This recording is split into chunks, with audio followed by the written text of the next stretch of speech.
የአዲስ ምዕራፍ ሰዓታችን ላይ ደርሰናል። የዛሬውን ባለ ታሪክ አይተን እንመለስ።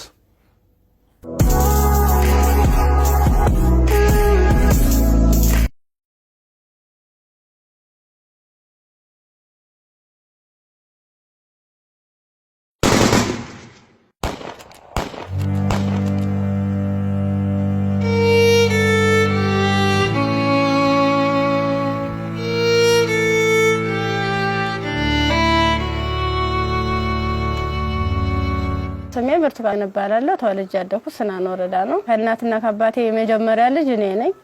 እኔን እንደወለዱ ነው አጋጣሚ አባቴም ወደ መንትን ያለ የተሰደደው። እናቴ በህይወት ያረፈችው በወሊድ ምክንያት ነው። ከዛ በኋላ ምንድነው የተደረገው? አያቴ ጋር እንዳድግ ቆየው። ከአያቴ ጋር እየኖርኩ ያለ 8 አመት ሲሞላኝ ትንሽ እሷንም ይቸግራታል። እባካችሁ ልጅትን ለሰው ልስጥ እና ፈልጉልኝ ምናምን ትላቸዋለች እሷ ማለት ነው አያቴ አሉ። በ8 አመት ያስወጥተው ወሰዱኝ። ከዛ እሱ የሁለት ልጆች አባት ነው፣ አንድ ሴትና የአንድ ወንድ እና እነሱን እያሳደኩኝ ልብስ የምሳጠብ የልጆችን ማለት ነው ካልሲ ያጥባለሁ፣ ወጥ እንድሰራ ሙያ እንድለማመድ እነሱ እያበረታታችኝ ሴትዮዋ ኢቭን በዓላት ራሱ ሲኖር ማንኛውንም ነገር ሲኖር ለልጆቹ ልብስ ሰርፕራይዝ ይገዛላቸዋል አውደ አመት ምናምን ሲመጣ። እኔ ደግሞ ሴትዮዋ ከምትለብሰው ልብስ ተቀድና ጣጣጣፋ ጥንጥዬ ነበርኩ። እንትን ብላ በመኪና እንኳን አይሰፋም፣ እቤት ነበር በመርፌ ተሰፋው ነበር። እሱን ለብሼ ሄዳለሁ። ጫማም የተወረቁ የወደቀውን ልጆች ተጠቅሞ የጨረሱትን እሱን ሰጎትት ምንስል የባለም እንደዛው እየተማርኩኝ እያለ የሆነ ደረጃ ተሸላሚ ሆንኩኝ። እስከ 8 ደረስኩ። ከ8ኛ ክፍል በኋላ የሆነ ስራ ምቢት ልብስ የሆነ እየተጎረመስኩ ስመጣ ስራው እያያዘኝ ትምህርቱም እያያዘኝ እየከበደ ሲመጣ ስራዬን ለሊት ሙሉ ሰዓት አንተደላለሁ አልተኛም ነበር። 24 ሰዓት ነበር። ከዛ ዩኒቨርሲቲ እንታ 12ኛ ክፍል ጨረስኩ። 12ም ያው 392 አመጣው። ውጤት ከመጣ በኋላ ወደ ዩኒቨርሲቲ ተመደብኩኝ።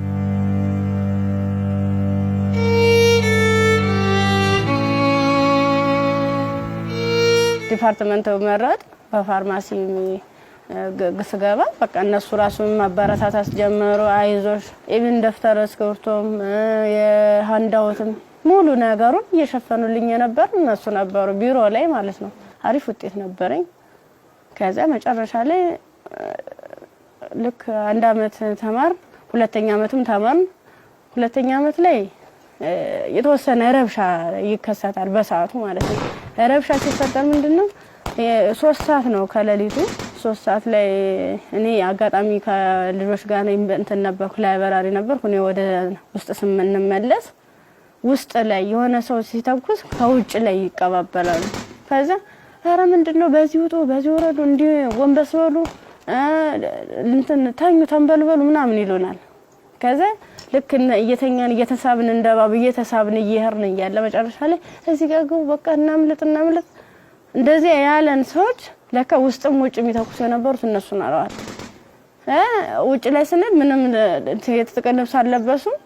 ከዛ አንደኛው ትጥቅ የለበሰው እዚህ ጋር ግቡ፣ ምክንያቱም እንደዚህ ድብልቅልቁ እየወጣ ነው እንዴ ህይወታችሁን ማትረፍ አትፈልጉም ሲላን እሺ ብለን ታርጋብገመን ሁላችን ሰዎች አንድ ላይ ወጥተን ገባን። አንድ ላይ ገባን። በቃ ፍስፍስ አርገው ይዘው ሄዱ። እየከለሉ ሄዱ። ምንድነው ወደ ጫካው ስንዳረስ ሰውነታቸውን መከለል ጀመሩ። ያ ማለት ምንድነው አይናቸው ብቻ እንድትታይ ነገር ግን ሌላ አካላቸው እንትን ነው ሙሉ ብረት ነገር ነው። ስንገባ ምንድነው ኖርማል ወታደር ነበር። ግን እኔ ምን እዛው ላይ እየቀየሩን ምን ሰዓት እንደቀየሩ ማላየናቸው። ከዛ እየሄርን እያለ ጫካ ስንጀምር መኪናውን ከዚህ በኋላ መኪና መግባት አይችልም ወራዱ በእግራችን ዱብ እያለ ነው የምንሄዳው። ልክ በእግራችን እየሄርን እያለ እንትን አይናቸው ብቻ እንድትታይ ሌላቸውን ሸፈኑና ጸጉራቸውን ገለጡት። ያኔ ኬፕ ነገር ነበር የለበሱ። ጸጉራቸውን ሲሉት እንዴ እንደሹ ቀጥ ያለ ነው። እንሄዳለን መንገዱ ያልቀም 6 ሰዓት ፈጀብን።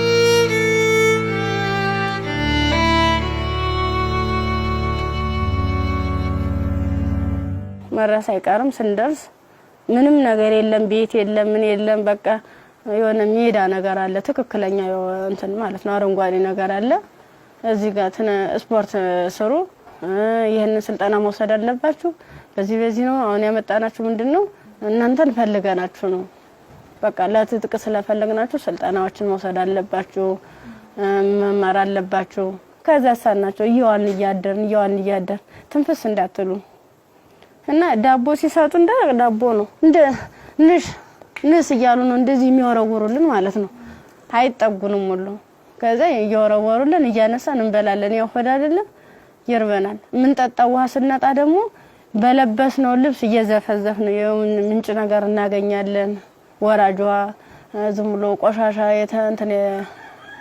የተገደበ ነገር እናገኛለን እሱን ልብሳችንን እንዘፈዝፍና እንዲ ለመጥለቅም ስለሚቀፍ ልብሳችንን ዘፈዝፍና ልብሳችን እየጫመቅን ነበር እንደዚህ ያንጠፈጠፍን ነበር ልብሳችን እየመጠጥን ምንጠጣ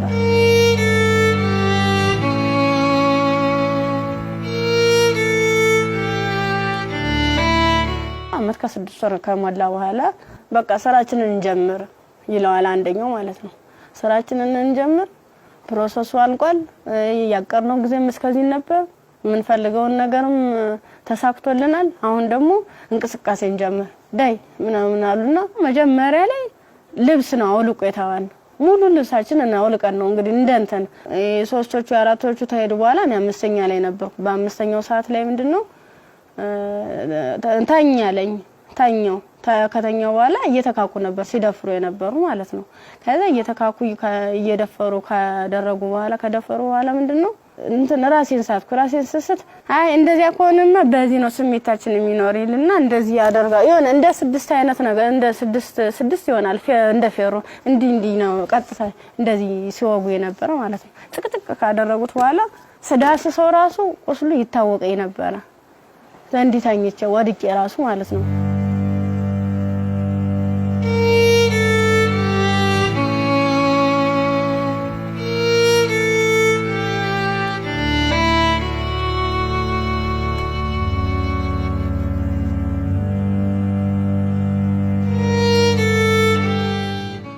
ካንገተ በላይ ደግሞ እንትን በምንድነው ጭንቅላቴ ነው ሁለቴ ሲመታኝ የኛው ተከፈተ ጭንቅላቴ ማለት ነው እንደዚህ ያድርገዋል ማለት ነው ሌላስ ምን ይሻላል ከዛ የሆነ ሚንትን የሚልም ነገር አለ ቢላ ማለት ነው በሱ ይፈቀፍቀዋል ጻጉሬን ማለት ነው ሲፈቀፍቅ እየደማ ነበር በዚህ ሚተለትላሉ እንደምላጭ አይነት ነገር ይዘዋል የሁሉ ትልትል ነው ይሄን ማህፀኔ ከተጨቀጨቀ በኋላ ምንም ማለስታውስ ሜትተጣል ምን ሆነ ግን ምንድነው በስድስተኛ ቀና በየን ተሰል ምንም ነገር የለም ከጎኔም ሬሳለ ከጎኔም ልጅ ተርትላለች በቃ ከሷ የተሻልኩ ስለሆነ የለበስኩትን አረቄን ልብስ ሙሉ ጫርጊያው ልቄ እንትን አሰርኩት ተንትኑ ጋር አጣብቂያ አስሬ እየጎተትኩ ያ ማለት ምንድነው እኔ ሙሉ አካል ስላለኝ ነው ያንስ አድርጌ ነበር እየጎተትኩ ይተላቀስ ርያል በቃ አርቃንሽን ሆነሽ በጣም ነው የሚያሳዝነው ቁምጣ ነበረችኝ ቁምጣዬን ደግሞ ያላስለብሰኝ ያለ ቁስሉ ማለት ነው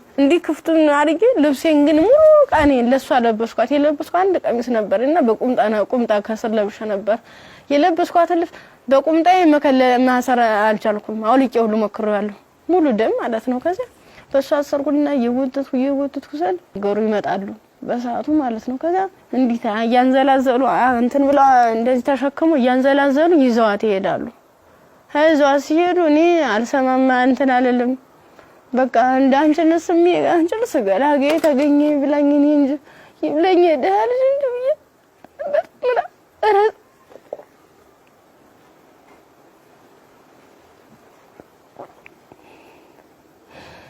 ይብለኝ እኔ እንጂ ብዬ ያርኩኝ ከዛ ያርኩኝ አላቀዋልኝ ሀገሩን እንዳልጠየቅ ምኑን ልጠይቃቸው በቃ ውስጥ የተጨነቀው ሁሉ መጨረሻ ላይ ጫካውን ስጨርስ ከተማ አገኘሁ ከዛ አባቴ እኔ ምን ዩኒቨርሲቲ ተማሪ ነበርኩኝና ልብሴን አጋጣሚ ልብስ ለብሼ እጅ ሌባ ወስዶብኝ ነው እስኪ እባክህ ገዛልኝ አልኩት ስገዛለው 50 ብር ሚላ ሰናገኝ ከሱ ላይ 50 ብር ከፍሎ ልክ አንድ ዝም ብሎ ጥቁር በጥቁር አይነት ነገር ነው እሷን አለበሰኝና በቃ ልጅሽ ሊሊ ብሎ ዩኒቨርሲቲ ሲሄድ ቀጥታ ዳይሬክተሩ ቢሮ ነው የገባሁት።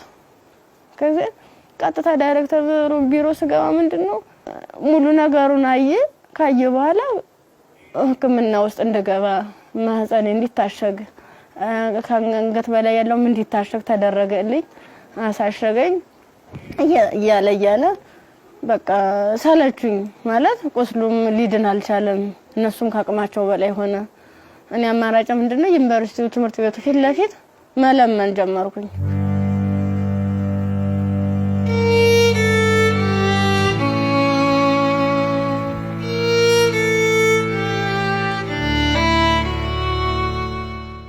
እንደ ኢንፌክሽን ፈጥሯል መሰለኝ ብዙ ቀን ስለቆየው 6 ቀን ማለት ቀላል አይደለም። ያን እየቆራረጡ እያወጡ እያስተካከሉ እያጠሙ ሲሉ መጨረሻ የልብም ኬዝ እንዳለብኝ የታወቀም እዚያ ነው። ልክ በራሳቸው መኪና ነው ወስደውኝ አምጥተው እዚህ ጣሉኝ፣ አዲስ አበባ ማለት ነው። ከዛ አዲስ አበባ ሲጥሉኝ ምንድነው ወዴት ልሂድ በቃ ህይወት መስቀልቅል ላለብኝ እብድ ሆንኩኝ፣ አበርኩኝ። ከጊዮርጊስ ወደ ማርያም ሄድኩኝ። የማርያም ቀን ነው ልሂድ እስኪ ምናምን ብዬ ሰው በሚሄድበት እየተከተልኩ እዛ ስል ቅድስት ማርያም ይላል። እዚያ ቁጭ ብዬ እየለመንኩኝ ታገኘኛለችና ብር ትሰጠኛለች። 50 ብር ተሰጠች። በኋላ ምን ፈልገሽ ነው ምናምን አይዞሽ ምናምን አለችኝ። እኔ እኮ እንደዚህ ተማሪ ነኝ እና በዚህ ረብሻ ምክንያት ነው እንደዚህ ተፈጠረው። እንዴት ላድርግ እንዴት ልሂድ ብለሽ አልኳት። የት ልሂድ ብለሽ ስላት አይ እንደዚህማ ከሆነ ከኒልክ ጤና ጣቢያ እንወሰደሽ ብሎ ጤና ጣቢያ ሲሄድ የምጥ መርፌ ሰጡ። እስቲሽ አደረጉ። ከተወለደ በኋላ በጣም ራበኝ። በቃ ምኑን ማጣው ሳጣ ሲርበኝ ማዘር ተሬዛ ጋር መጣሁኝ። ምን ላድርግ አልኳት። በቃ ጨለመብኝ፣ እባክሽ አስገብኝ ስላት ከጎንሽ አለን ብላ መድኃኒቶቹንም ያንዳንዱ የህክምና ክትትሎችን እያደረጉልኝ ውስጥ ላይ ከነሱ አቅም በላይ የሆነውን ሪፈራል ተጻፈልኝ። በረንዳ ላይ የነበርኩት ወደ ቤት እየተቀየረ ሰው ቤት ማደር ጀመርኩ። እያልኩኝ በእነሱ ጥረት በእነሱ ጥንካሬ በማዘር ተሬዛ ማለት ነው ለልጁም ሆነ ለኔ ህክምና ወጪዎችን ያንዳንዱ እየሸፈነች እሷ እንደ እናት ሆና እየመከረችኝ እያጽናናችኝ እንባዬን እያበሰችኝ ነበር። አንድ እሷ ናት።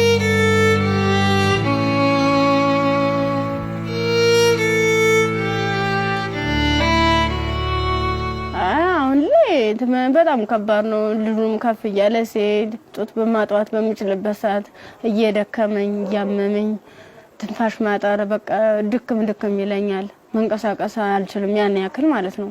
ብዙ መድኃኒቶችን ነው የምወስደው። የሚዋጥ መድኃኒት አለ፣ መርፌ አለ እና እነሱን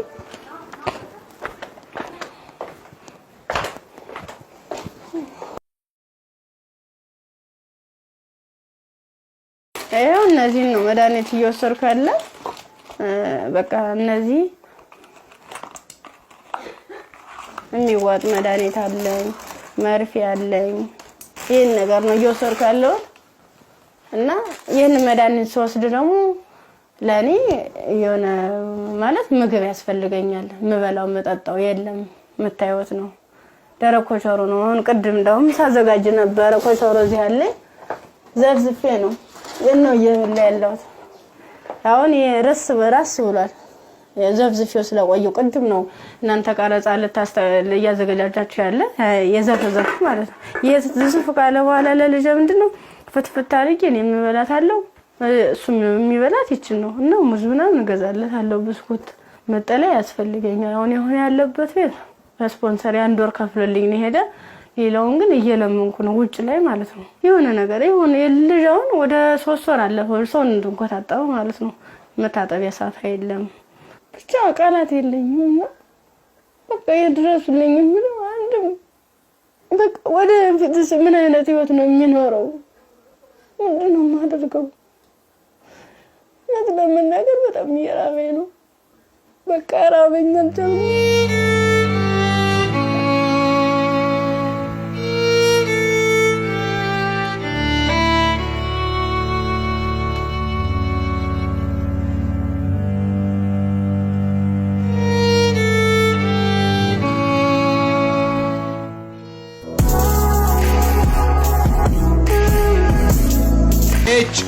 ኤችኦኤች ሞተር ዘይት ለአፍሪካ መልክዓ ምድር እጅግ ተስማሚ በሆነ በጀርመን ቴክኖሎጂ በከፍተኛ ጥራት የተመረቱ ኤችኦኤች ሞተር ዘይት፣ ኤችኦኤች ግሪስ፣ ኤችኦኤች ኢንዱስትሪያል ዘይቶች የአቅርቦት እጥረት አይታሰብም።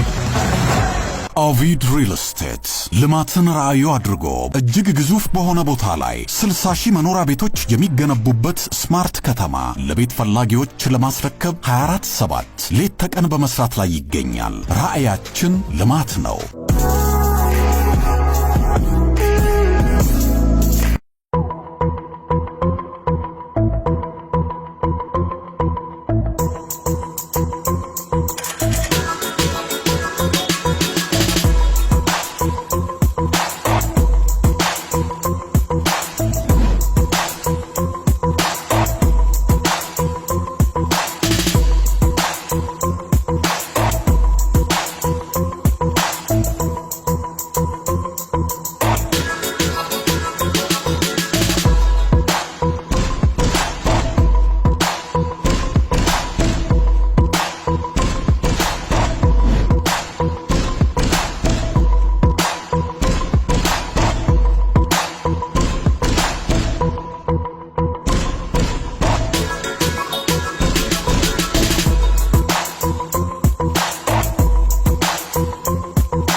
ኤዲሰን የኤሌክትሪክ ዕቃዎች፣ ኤዲሰን አምፖሎች፣ ማከፋፈያዎች፣ ብሬከሮች፣ ሽቦዎች፣ ኤዲሰን ስታቢላይዘሮችን ከተለያዩ የኤሌክትሪክ መደብሮች ያገኟቸዋል።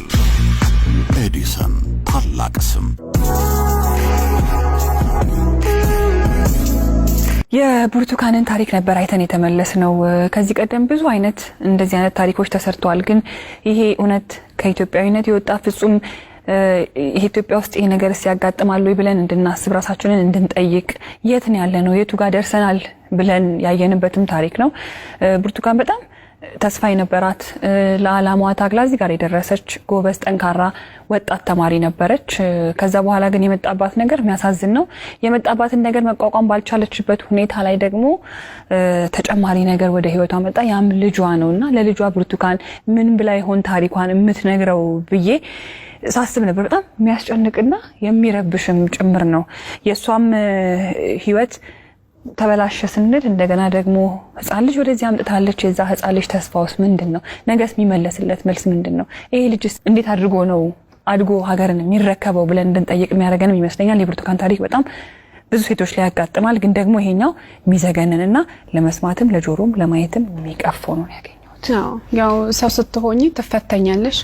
አንዳንዴ የፈተናም አይነት አለው እንዴት ያለሽ በቃ በርግጥ ላያስችል አይሰጥም ይባላል። ግን ደግሞ አንዳንዴ ከመቻል በላይ የሚሆኑ ፈተናዎች አሉና እንደ ኢትዮጵያ እንደ ሀገር ደግሞ ስታስቡ እንደዚህ አይነት ሁኔታ የሚደረግበት ማህበረሰብ ውስጥ ነው እንደ ያለ ነው። በምን አይነት ሁኔታ ነው ህይወታችንን እየመራን ያለ ነው የሚለው ራሱ ሌላ ጥያቄ ነውና በጣም ከባድ ነው። የብርቱካን ቪዲዮንም ቁጭ ብዬ ሳየው እውነት ለመናገር አንደበት የለኝም። ከአእምሮ በላይ ነው።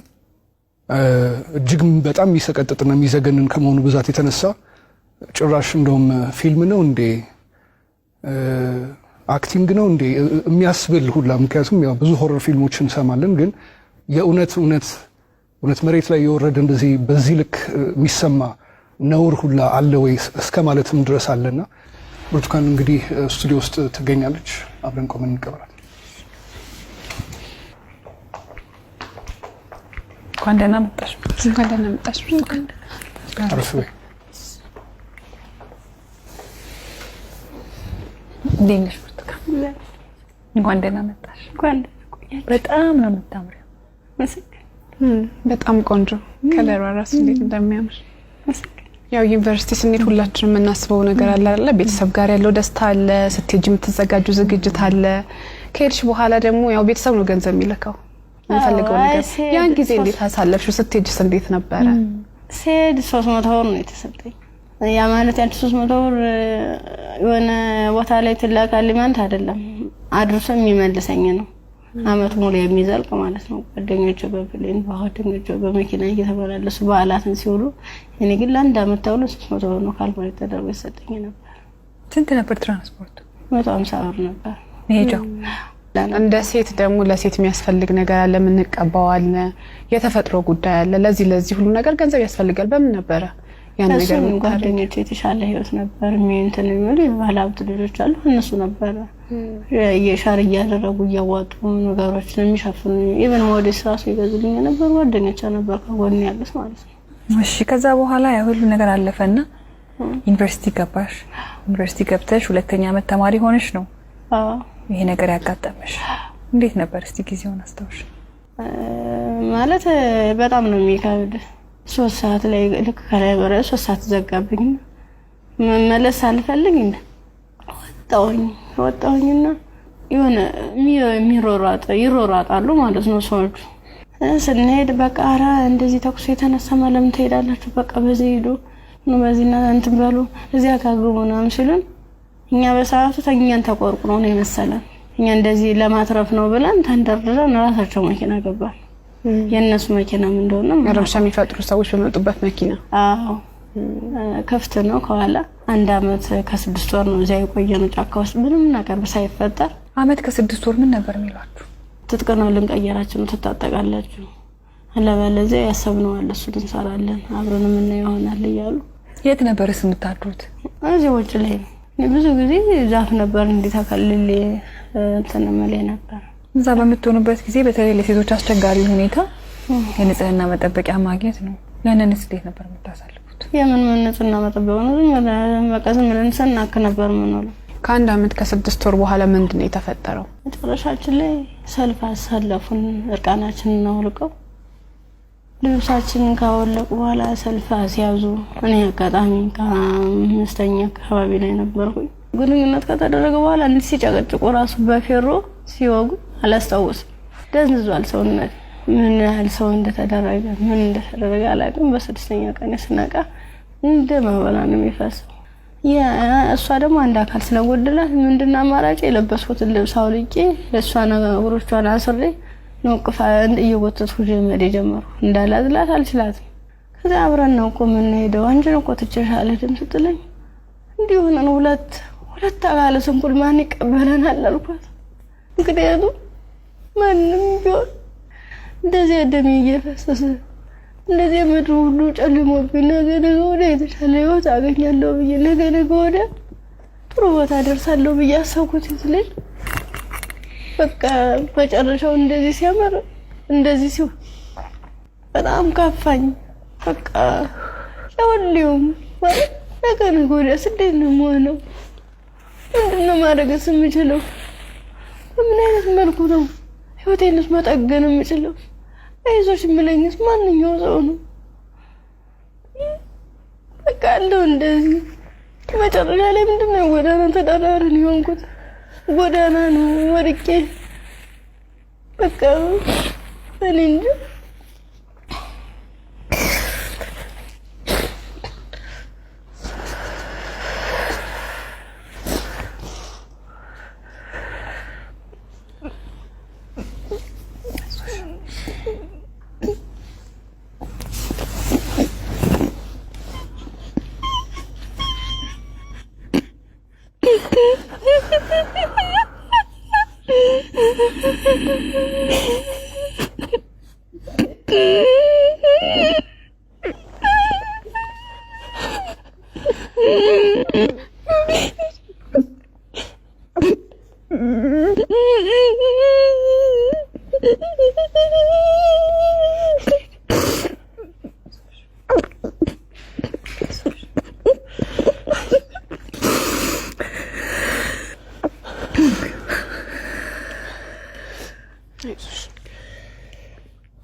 አንዳንድ ታሪኮች ለመስማትም በጣም እጅግ በጣም ይከብዳሉ። እኛ ጋር ይሆናሉ ይፈጠራሉ ብለንም እንጠብቃቸው አይደሉም። ሴት ሆኖ ለመስማት ይከብዳል፣ ሰውም ሆኖ ለመስማት እንደዚህ አይነት ታሪክ ይከብዳል። ያው ከመሞት መኖር ይሻላል ይባል የለ። እግዚአብሔር አንቺን በዚህ ፈተና ውስጥ አሳልፎ ዛሬ ላይ ሲያደርስሽ ምክንያት የለውም ማለት አንችልም። በፈጣሪ ስራ ማንገባም፣ ግን በጣም ጠንካራ ነሽ። እኔ በዚህ ሁሉ ችግር ውስጥ ያየሁት ያንቺን የመንፈስ ጥንካሬ ነው። አሁን ላይ ልጅ አለሽ። ልጅሽን ስታዩ ምን ይሰማሻል? ከፋኛል በጣም። ምክንያቱም እሱ ባይኖር የኔ ያለ እንትን አይደለም ነበር ማለት ልጅ ስትይዥ ከባድ ነው። ለልጅ ስትይ እያልሽ የሆነ ትታሰሪያለሽ። ልጅ ነው እንጂ ራሴ አትይም። በቃ ምን አለበት ወይ ጤነኛ ልጅ በሰጠኝ ነው። ካልሆነ ደግሞ እኔም በሽተኛ እንዴት ነው የማደርገው? ልጁንስ ለማልቀ ሁለቴ ነው 3 ጊዜ ጥዬው ሁሉ ይጫለው። እዚያ ውጭ ላይ ተመልሼ እንዲህ ሳይው እማ ያለ ወደ እኔ ይመጣል።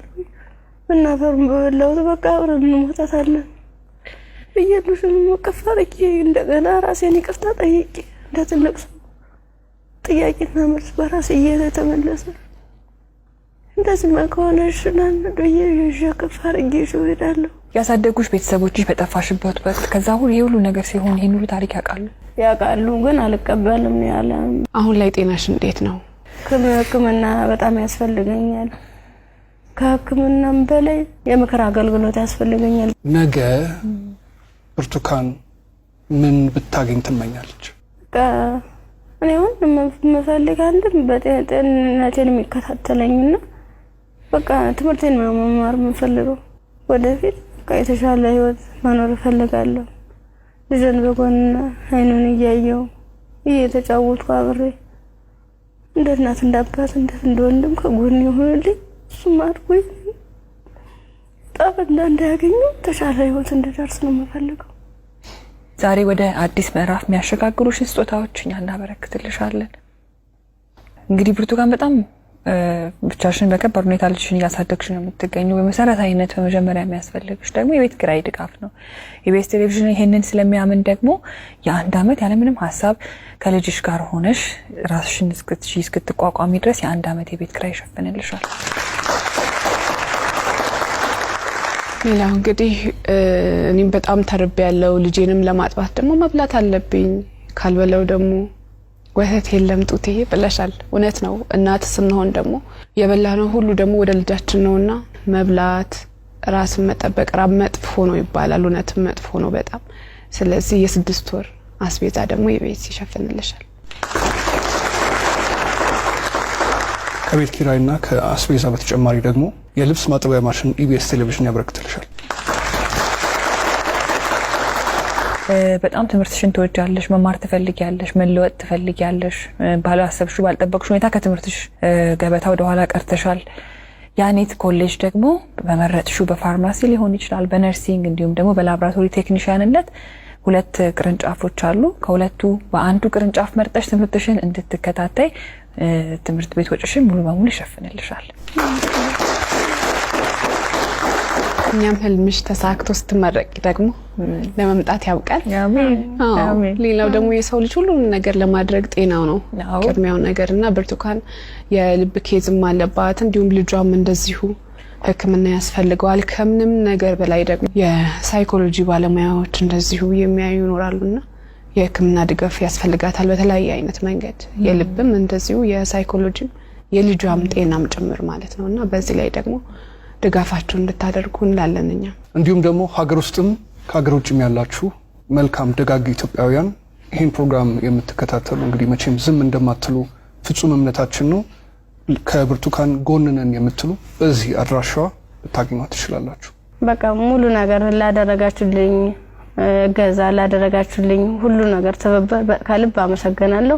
ኢቢኤስ ቴሌቪዥንም እድሜ ጤና ይስጥልን። በጣም ነው ማመሰግነው። እወዳችኋለሁ፣ አከብራችኋለሁ። ነገ ወደ ደግሞ የኔ ህይወት ተሳክቶ የኔ ግብ መጥቼ እናንተ መጥቼ እዚህ ውስጥ ማስደስተበት ቀን ይናፍቀኛል። ደግሞ አደርገዋለሁ። እናምናለን እኛ። የአዲስ ምዕራፍ ሰዓታችን ይህን ይመስል ነበረ። እሑድም በኢቢኤስ ይቀጥላል። መልካም ጊዜ።